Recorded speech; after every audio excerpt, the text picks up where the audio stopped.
We're no mythologists, just two young Nigerians with a relatively recent interest in African mythology and storytelling.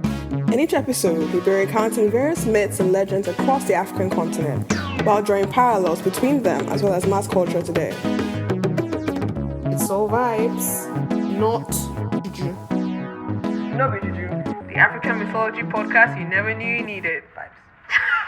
Hi guys. Hey guys. Welcome to another episode of No Be Juju Podcast. Yeah. Woo! Insert applause here. Honestly, guys, it's always, as you know, a triumph. Yes. when we are actually present and producing an episode. You and know. this one is even, this is probably one of our best returns yet. Yes. Because, Swift. just It was swift. 2 months once again. 2 months. But... Hello guys. So this was actually recorded in May. I know we're like in September, but at the time it was a triumph because 2 months. Okay, I'm just back to the episode. Life is really lifing. And yes. So we are here now. Yeah. So thank you for joining us. Mm-hmm. So as we usually begin, we are gonna start with Vibe of the Week.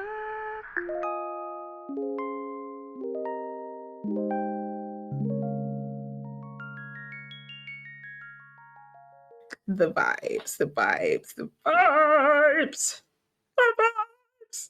Yeah. So what was your vibe? Honestly, and kind of in line with the theme of our episode today, my vibe of the week was Halle Bailey's rendition of Part of Your World from The Little Mermaid. Guys, I mean, how excited are you guys about this movie and this performance? I really think I'm just preparing to have endless goosebumps throughout. Yeah. That anytime I hear her sing, especially at the end where she has like that high note with the vibrato, Oh my and gosh. I'm just like, Yeah. I literally get chills Yeah. every time that she sings. Yeah. No. It's amazing. And she just has like such a royal, I don't know, way She of has a carrying herself. presence. She Yeah, has a very royal presence. like presence. She yeah. has it. She has it. Yeah. the it factor, which is rare in this. We are day and a age. Halle Bailey as Little Mermaid supporting podcast here. We are actually. Set the record straight. We really Yes, are. we are. Which is why, obviously Little Mermaid is premiering. I think actually it's been premiering in the UK in 5 days? I think isn't it already out in the US? Is it out in the US already? I don't know if it's already out in the US. I don't know when it's premiering in the US, but it's premiering in the UK. Yeah, it's coming very on soon. Friday. This Friday, I think. Wow, which is amazing. So yeah, guys, this is very on theme. Very on theme. Yes. I'm very impressed with ourselves. Mine is not on theme at all. Mine is actually Queen Charlotte. Ooh. I know everybody been talking about it. That was good. But yeah, mine is Queen Charlotte. That was so good. I think that's probably Netflix has been having a lot of misses. A lot of misses. Oh my god! But Queen Charlotte, and also Beef. Have you watched Beef? Oh, Beef was so good. Beef was really good. Beef was really good. Beef made me want to just go to therapy. No, not go to therapy. I probably needed to think about that. I wasn't going to suggest anything, but I just sorry, yes, please continue. Yes. Moving swiftly on. Beef was just so inspiring, just as someone who likes loves film and loves screenwriting and things. It just made me want to kind of improve in that area, in that aspect. And I just found the way that they were able to kind of touch on the human experience and struggles that we all have with mental health was just so well executed. It was really really and without good. making it like preachy PSA as well, and very it just showed like the ripple effects of what generational like trauma and like mental health, and also like obviously she had a kid in the series, and also dangers of like not dealing with your own trauma and then passing it on to the next generation and continuing that. It's like it was just so it was very, very impactful as well, also very diverse. It was really interesting to see it from like, because there's probably very few from like an Asian perspective. You don't really see many series like that. So it just shows how much we need just a diversity in like the kind of stories that we're telling. Like not always, doesn't always have to be the same kind of face to these very key issues and these very unique experiences. Like they are universal to the human experience, so anyone can kind of have that. And so it's nice being able to see from a different cultural perspective. Definitely. Okay, guys, enough of the serious stuff. Honestly, and that went to a very serious, very very serious, very quickly. Where were the vibes, but guys? The vibes have just disappeared. But we're going to bring them back. We have to bring them back. Swiftly inject it. Okay, please stop. Please do not insert a sound clip here. Please do not. We're probably going to do it anyway because you are our editor.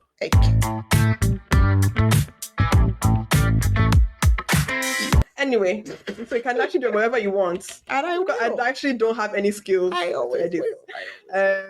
But this episode is about the goddesses of the water. Oh my gosh. AKA mermaids. Woo!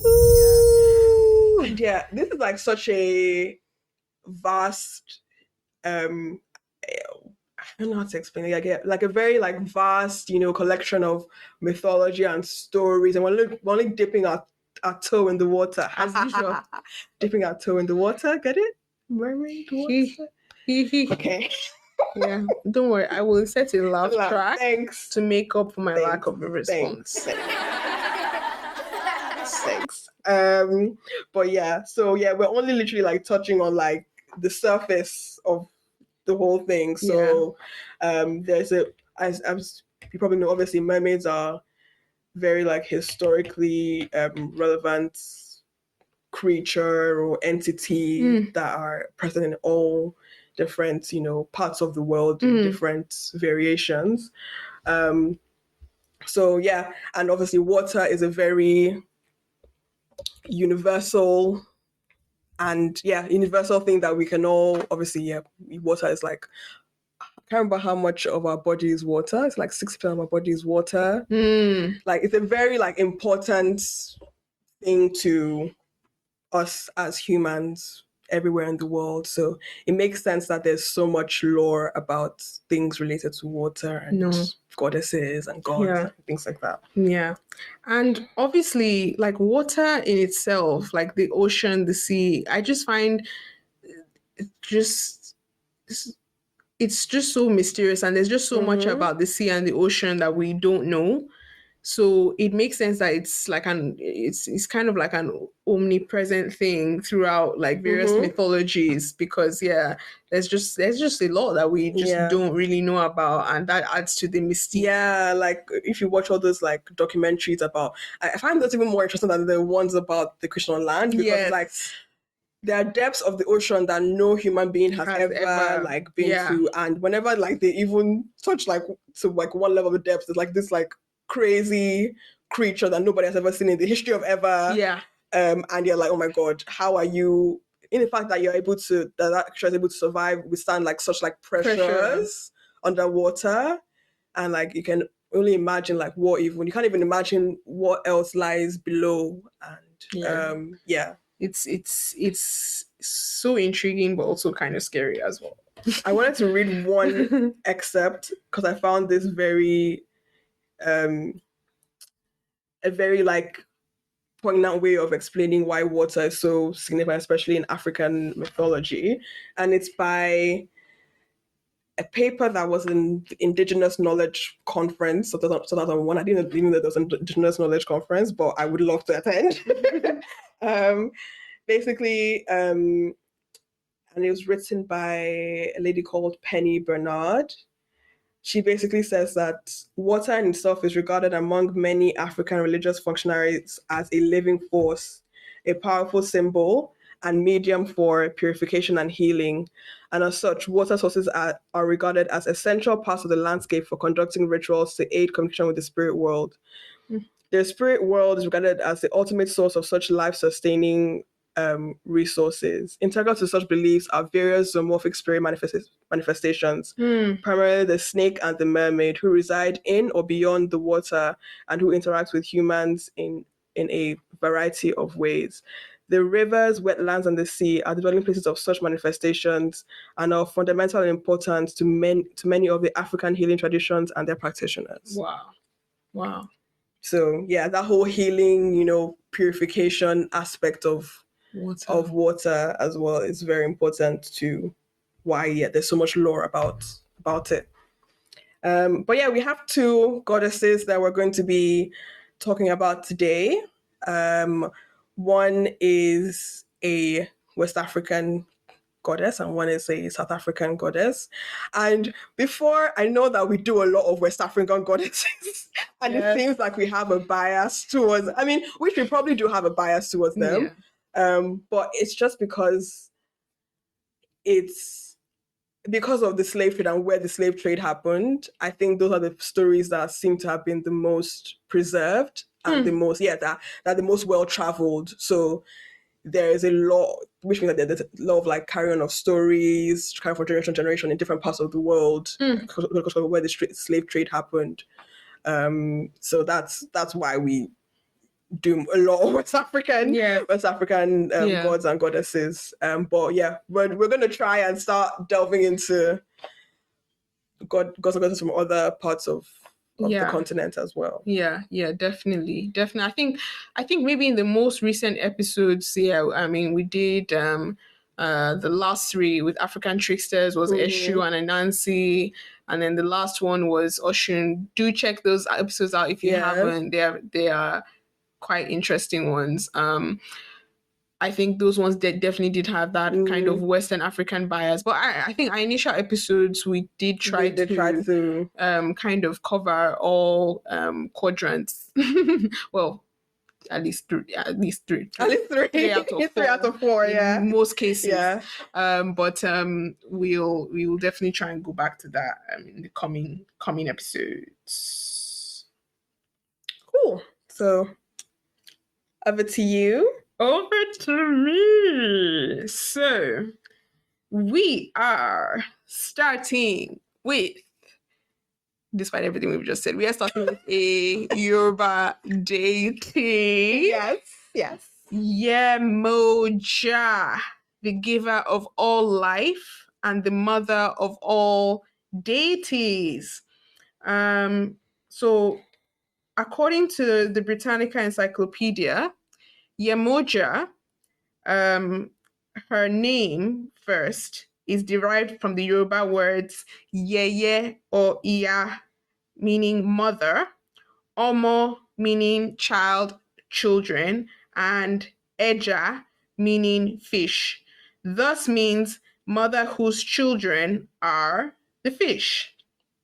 So just to kind of give you a little background on Yemoja, she legend states that she descended from the skies with the 16 other Yoruba Orishas who we've spoken about several times in various episodes.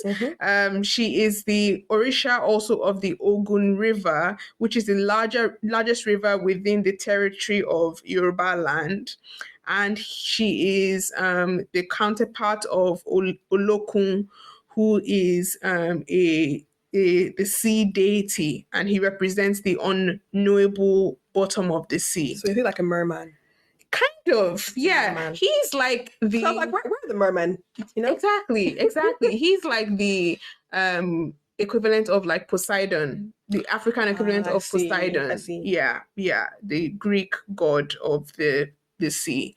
So Yemoja, some legends say that apparently after she was unfortunately raped, Oh no. yeah, she decided to end her life, threw herself from the top of the mountain as she did 14 Orishas or gods emerged from her body, and a lot of waters gushed from her womb, giving the gift of water to the earth below and creating the seven seas. So the mother, she's known as the mother of kind of all the waters of the oceans and the seas and all of that.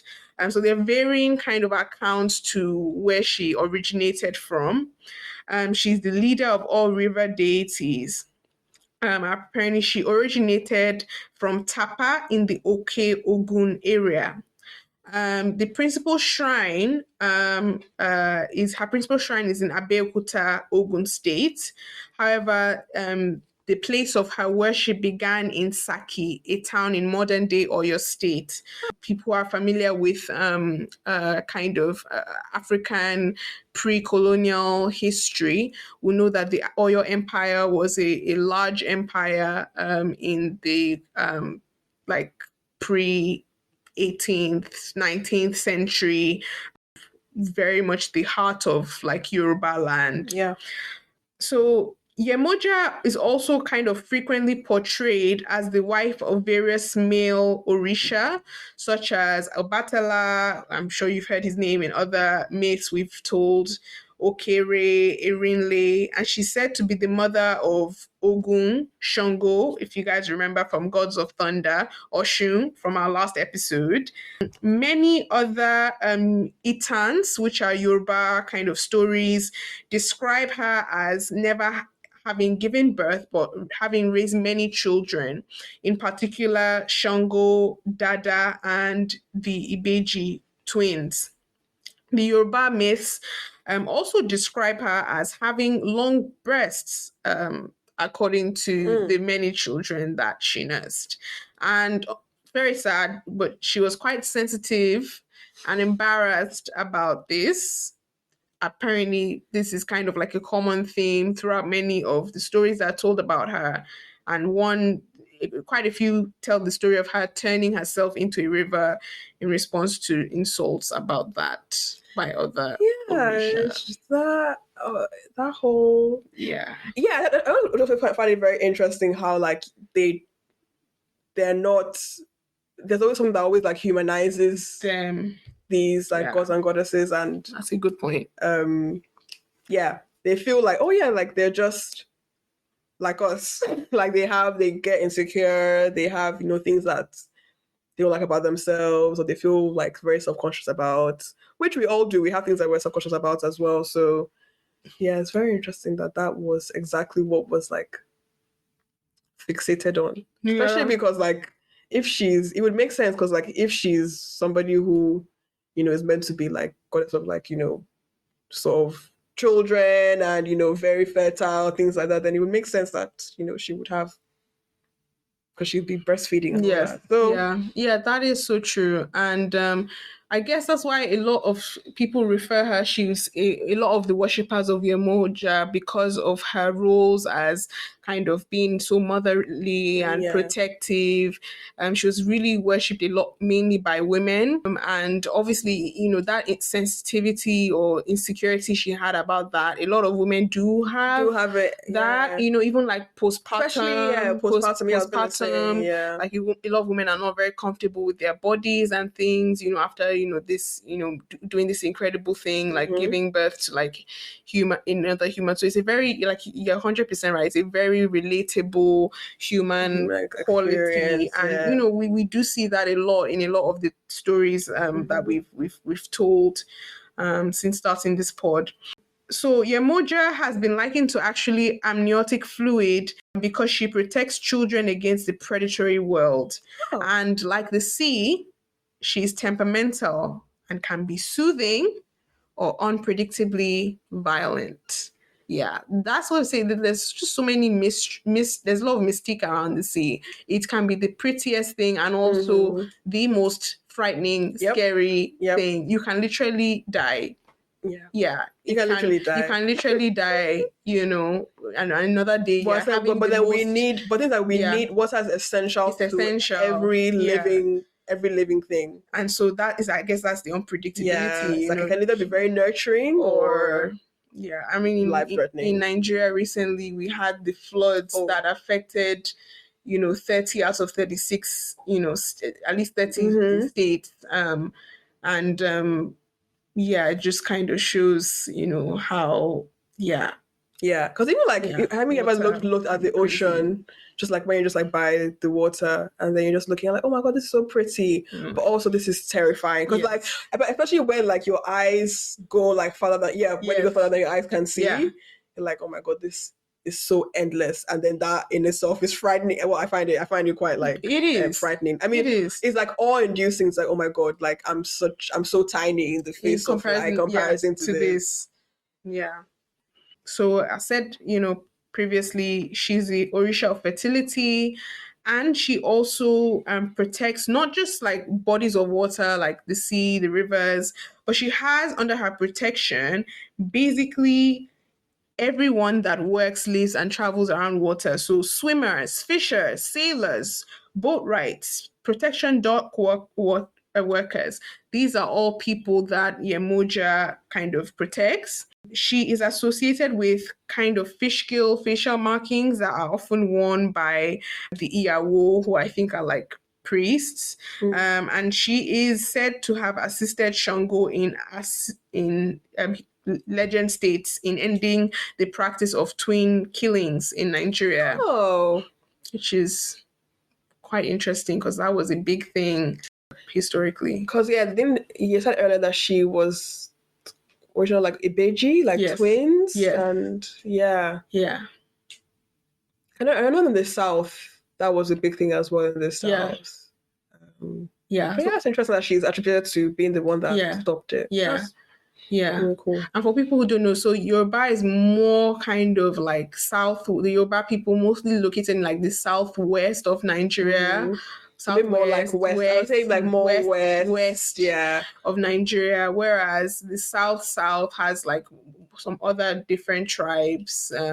So like Ibibio, Edo, southeast is more like Igbo people and things like that. So as you know, Africa is extremely diverse, and even within just one country, Nigeria, we have hundreds, like 300 tribes, hundreds of tribes. It's just extremely diverse. So like all deities, I know we don't really touch on this so much for other deities, but so for Yemoja, her animal totems are the duck, the vulture, and the snake, and small snails. And her sacrificial a little bit of snails. Her sacrificial animals are the ram, duck, lamb, goats, fish, pigeons. It's like very like sacrificial items. I'm guessing like that's usually what's like offered to her during all like rituals. She's represented in her various shrines by sacred stones known as ota, placed in river water, often in a calabash, which is like it's like a wooden bowl. Yeah. And Yemoja is not just kind of relevant in West Africa, but also like she increased in prominence in kind of the Caribbean and the Americas as kind of enslaved survivors of the Middle Passage, often kind of appropriated and prayed to both Yemoja and Olokun to bless their lost kingsmen and to kind of alleviate their suffering. So they're very kind of omnipresent around various islands and coastal areas of Cuba, Trinidad, Brazil, and they kind of served as a continuous reminder. Is it Creole as well, or no? Creole wasn't. Not. I'm not aware. I'm not aware. Maybe, guys. If you are aware, please kind of let us know. I'm not aware. Most of the kind of areas where I think they said she was prominent was kind of like South America and the Caribbean. And actually, throughout history, there have been several attempts to kind of end various African traditional practices, but these were kind of resisted through the establishment of social organizations, kind of formalizing the reverence of deities such as Yemoja and Olokun. Yeah, just kind of keeping those traditions alive. In the Brazilian religious movement, Candomblé, Yemoja is known as Yemanja, and she's been celebrated since the 1930s on New Year's Eve. As her followers often kind of construct like mini altars on beaches, and they send small like prayer boats, paper boats into the sea with inscribed prayers. So yeah, she's very revered even today. In like various US, Brazilian, Puerto Rican homes, Yemonja's altars are often decorated with fountains and other symbols of the sea, like fish nets, miniature boats, and shells. And I think her colors are usually like blue and white. So they usually paint those in those colors. Her sacred number is 7, representing the 7 seas. Her devotees often wear silver bracelets, and she's often seen wearing full skirts with 7 blue and white layers. And her necklace, known as the ileke, is usually made of crystal or blue beads, sometimes with red coral. And they usually summon her with a gourd rattle. A gold rattle. Gourd rattle. Gourd. I'm not really sure what that looks like. I'm not really sure what a gourd. I'm interested. I'm intrigued. Let's for the guys, these vibes. Yes, we are currently, because it's going to be a silent pause while we're looking. We are currently on Google. Our best friend when it comes to research. Yes. And gourd rattle. So guys, this looks like, it just looks like rattles you would come across like in. It looks wooden. Church. Yes, it's wooden with like some really nice like cool patterns on it. It's just like kind of maracas. Yeah, African maracas. Yeah, it's basically like maracas. Well, I'm not sure which one came first, so I don't want to say African maracas, but yes, they look like maracas. Yes, that is it. Actually, that is it. So Yemoja is often depicted as a mermaid, and she's associated with the moon, and in some, especially in some communities, she's associated with water, of course, and feminine mysteries. One of the things we said that we would do in this pod was kind of make reference to various places where African mythology has been kind of included in popular culture. So there was a recent novel kind of published in 2021 by a British wealth author. Her name is Natasha Bowen. The novel is called Skin of the Sea, and it follows a mami wata. For people who don't know, mami wata are like river spirits, water spirits, common in. They're basically like it's what they call like the water spirits. Yes. As like in it's not even Nigeria actually. It's actually Africa, like kind of like a universal term for mermaids, water spirits, things like that. Yeah. So it's following Imami Wata. It's fictional, following Imami Wata called Simi in her quest to appease Olodumare, again the creator god, Yoruba creator god, and save her people. And there was also like a 2016 mini series made by like a Nigerian British director, Nosa Ibenidion, titled Yemoja: The Rise of the Orisha, which follows a young doctor whose life turns upside down after a politician's son dies under her care. And she is possessed by Yemoja and afflicted with mystical visions, and has to somehow kind of get over that and also clear her name. Clear her name. Sounds like a lot to deal with. It sounded like quite a few things. Those are what I'm talking about. That Neka, the pretty serpent, which is very like, I mean, yeah, she's like sort of like a water spirit as well. Basically, it's actually on Netflix. It's a remake of a very old Nollywood, which is like a Nigerian version of Hollywood. Like it's a Nigerian movie, like classic. Yeah, that was made in like I think either late 90s or very early 2000s, and then it was recently remade. And basically, it's sort of like, I won't say it's the best representation. I would say the best representation. And actually, there's a whole article about how, especially women, are like demonized in these things. Like, yeah, she basically is seeking revenge. Yeah.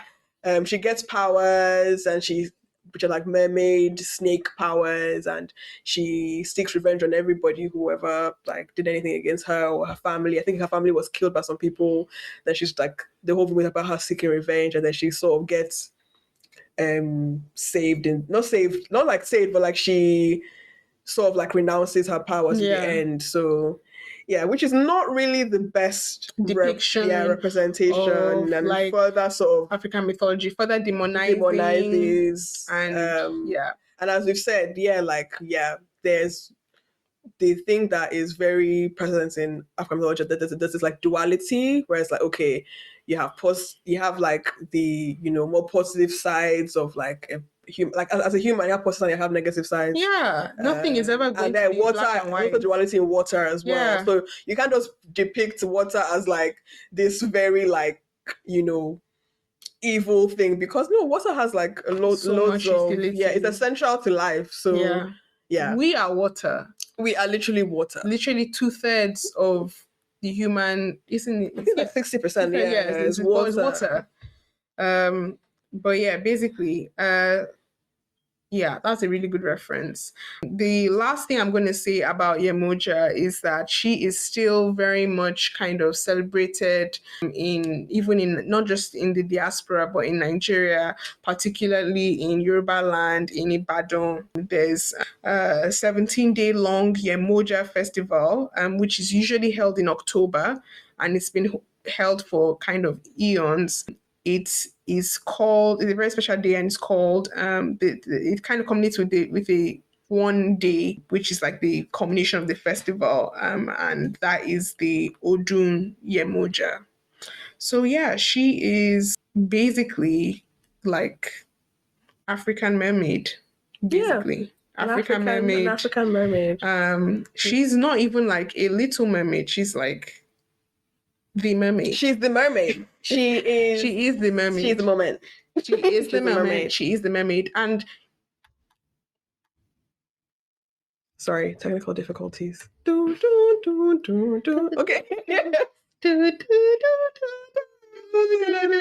Okay, sorry guys. Yeah. Okay. What were you saying? What was I even saying? We're very easily distractible. Sorry, guys. This is why you guys get episodes once every. I don't know what to call it. Wait, 10 business months. What was I saying? We're talking about Naked the Pretty Serpent. No, we're talking about Naked the Pretty Serpent. We're talking about Yemoja and how she's the mermaid. Oh yeah, she's the mermaid. So she's what the I was moment. going to say was actually in that book, Skin of the Sea, that I mentioned by Natasha Bowen, Yemoja was, because I didn't really mention how Yemoja was relevant in that. So Yemoja, basically, she's the one that created the Mami Water, who are like the origin of the Mami. So she was like she was the main character. She was like the mother of all the mermaids, basically, and like the leader of all the water deities and everything. So she was like the general. So yeah, that's really cool. I think that's actually maybe a good title for this episode. Maybe we'll just African Mermaids. Yeah, African Mermaids, you know. Okay.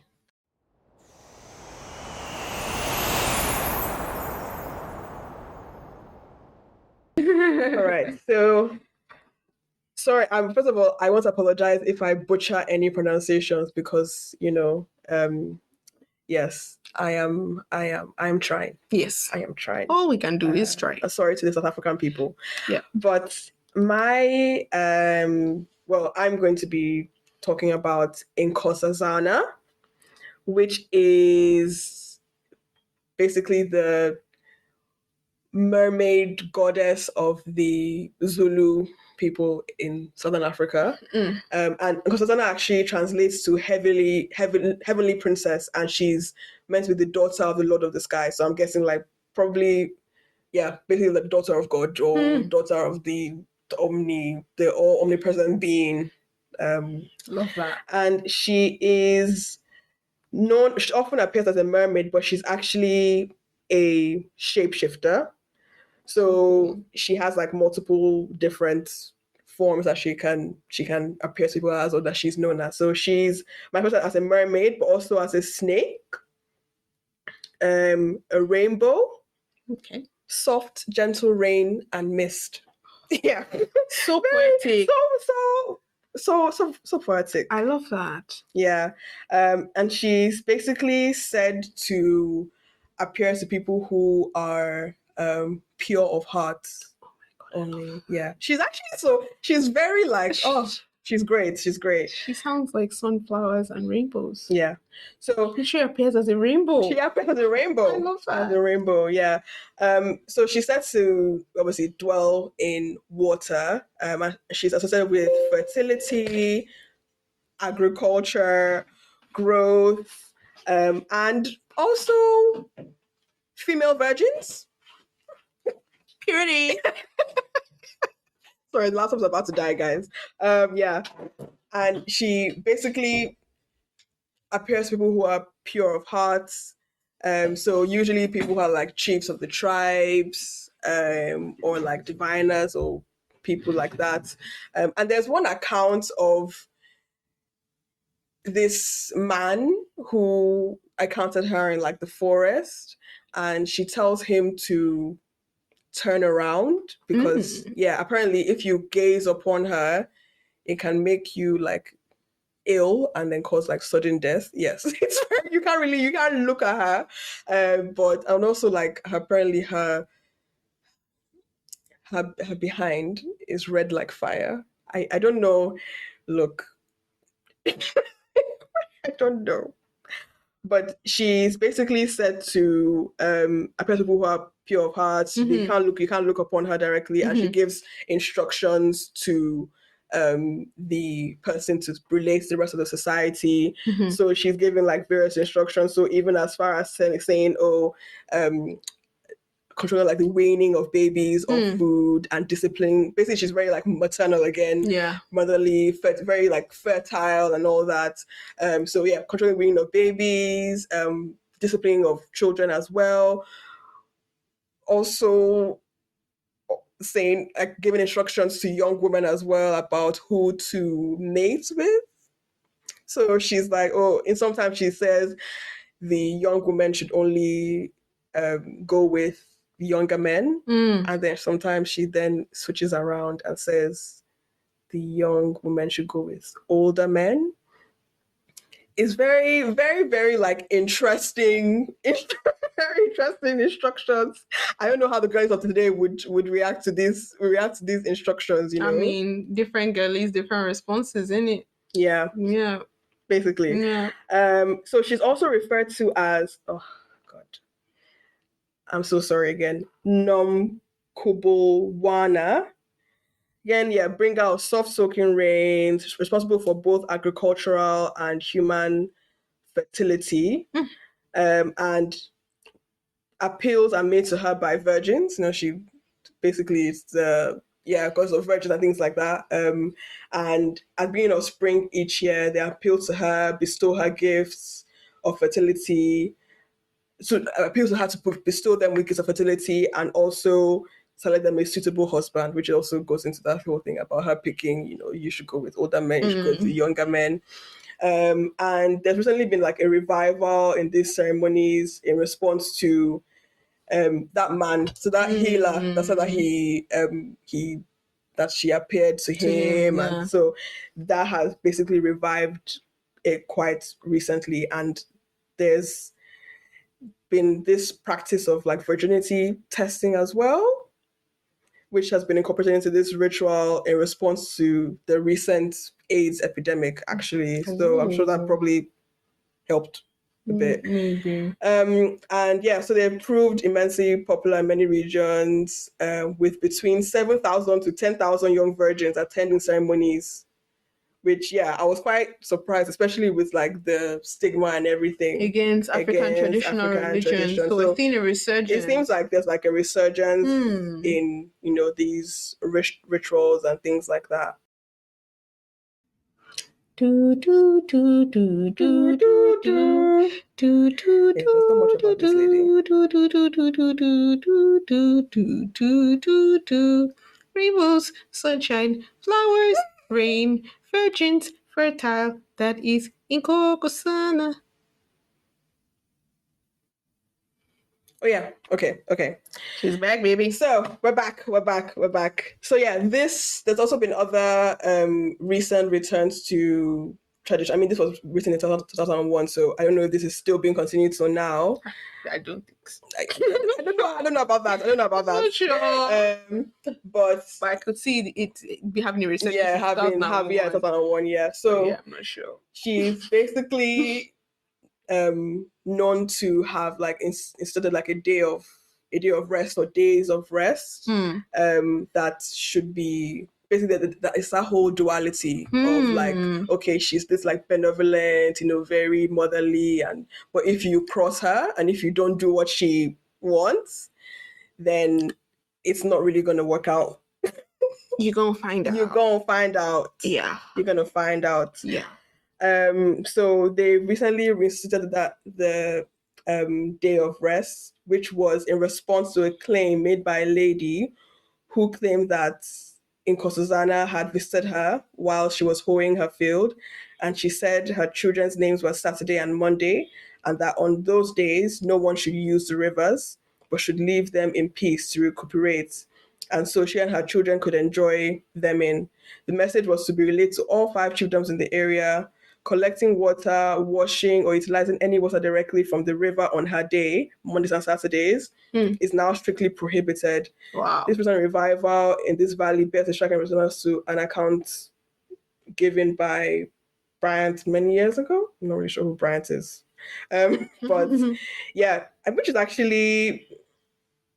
actually seems like a way to, of like environmental balance as well. Like, yes, the water is always available to us, but it doesn't mean that we should always use it. We need to actually give, nature and a bodies of water time to rest as well, and not just. Yeah. Honestly, guys, like I wasn't gonna say, but even I saw some pictures of the rituals, like when they give the sacrifices to Yemoja, like in the rivers. And the waters were just so brown and so dirty, and there was a lot of like trash and a lot of like recyclable waste, plastics and all of that, polluting the waters. The Ogun River is like brown. Yeah. It's completely brown, and it just shows how little we revere like nature. We don't like, honestly, like any Nigerians will know like environment, recycle, environmental, anything. Yeah, environmental. People are trying to be a bit more conscious about it, but it's a huge issue. It's a huge problem. And water gives and water taketh away, in a way.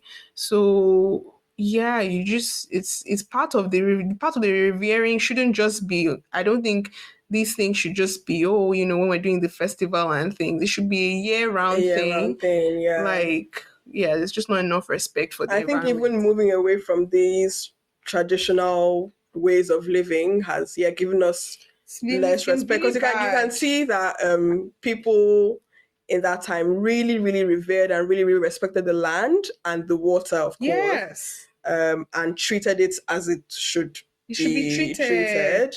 I just saw was just in the effects of industrialization and the effects of poor governance.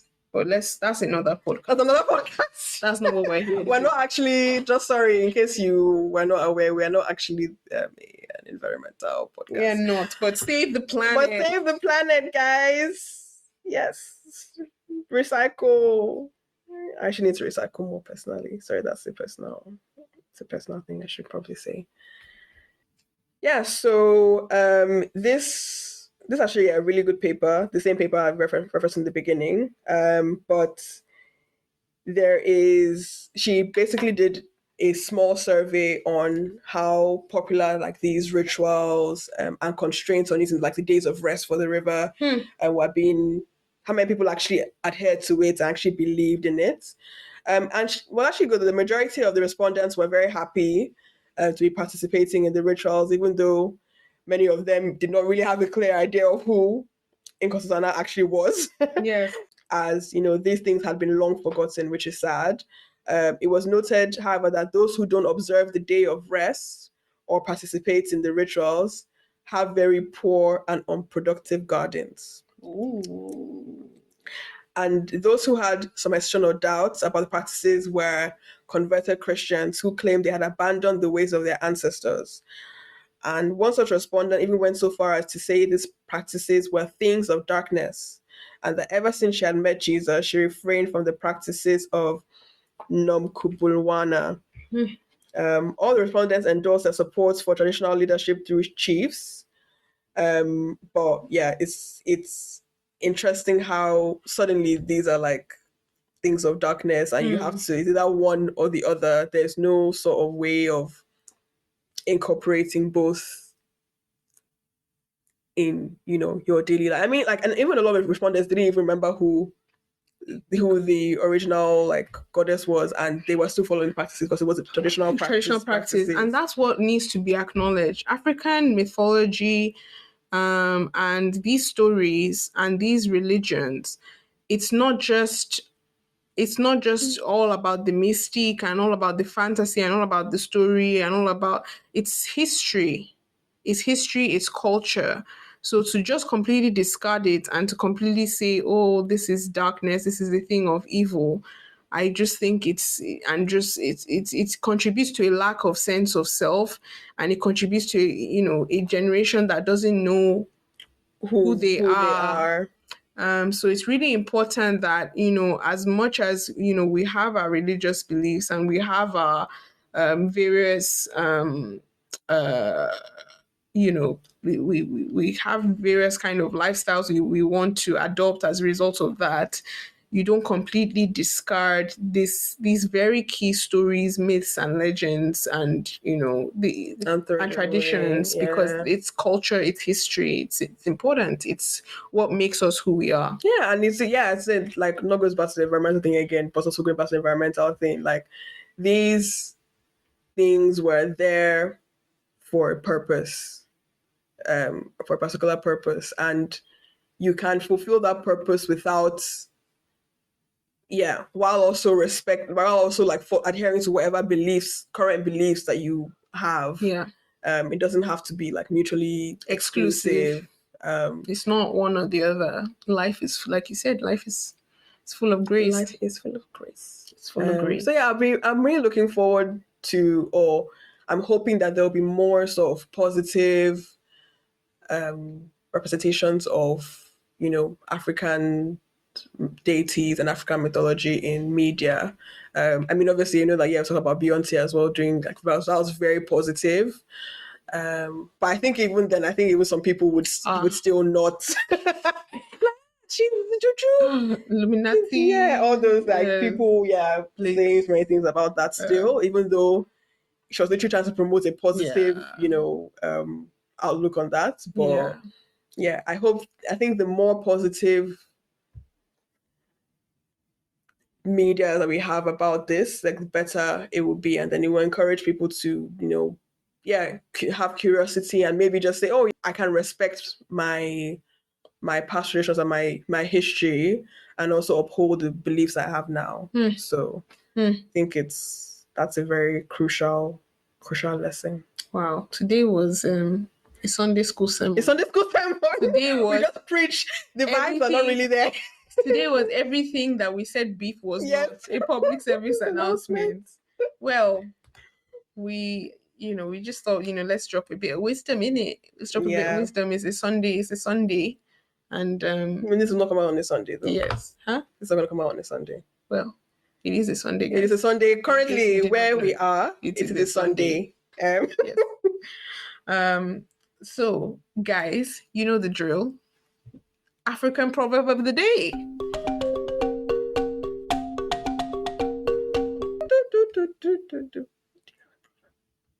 So it was actually really, really hard to find one proverb to kind of speak on, because there were just so many great ones about water, just from all across the continent. So I've brought up 4 that I thought were really, really good ones, and kind of touched on some of the things that we spoke on today. So I think I'm just going to read the first 2, and I read the others. So the first is, do not throw away the water in your water pot simply because you have heard the rain.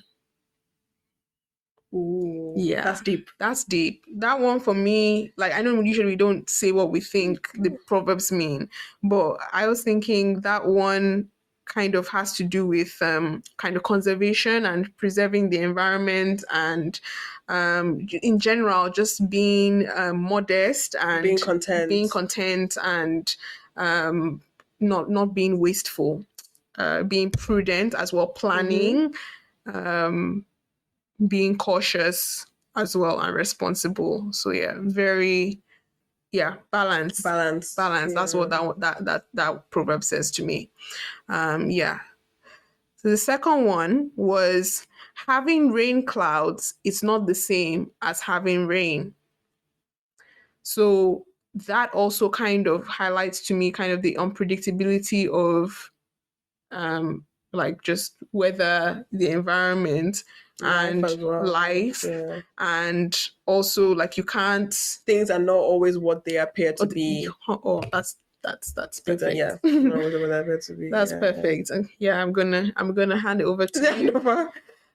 Pass the baton. Do not despise the river, then eat fish from it. Wow. Yeah. So we basically, yes, guys, we've done that. This proverb is like, in fact, you should just be after it post, just bam, because like a word. It's a word. It's a word. Like, that's deep, because these waters that we be throwing our plastic, we throw our black nylon bags and the bottles and everything into killing you now want to still try and get fish from it, you still want to get life from it, but you're not taking care of it. And that was what we're saying, like, it shouldn't be just a thing of, you're honoring the river once a year during the festival. It should be continuous. It's a lifestyle thing. It's continuous. And the next one is, the last one is, you cannot know the extent of waters you have not been to. Woo! Yes. Yeah. Don't judge. And you never know in life. You just never know. And it speaks to kind of what there's just so many things we don't know about life. There's so many things we don't know about. Is that in a literal sense? There's literally nothing we don't know. We don't know everything. You don't know everything, and you can't judge kind of based on what you don't know. Oh, guys, one thing we didn't do, we got a bit carried away. We didn't even tell you guys where the proverbs were from. So the first one was from about the throwing away the water, was from Nigeria. The second one about the rain clouds was from Kenya. The third one about despising the river, then eating fish, was Nigeria. And then the last one was from Tanzania, about not knowing the extent of waters you have not been to. Don't go chasing waterfalls. Listen to the rivers that you. Sorry, don't please copyright claim this. I'm so sorry to TLC. We love TLC. We do not have the funds. We do not. Please don't come for us. We do not have the funds. We do not. We do not have the funds. Okay, let's go. We do not have the funds. Okay, let's do it. We do not have the funds. We do not have the funds. Please don't copyright claim us. Okay, guys. Bye-bye. Thank you. Have a lovely week. Bye.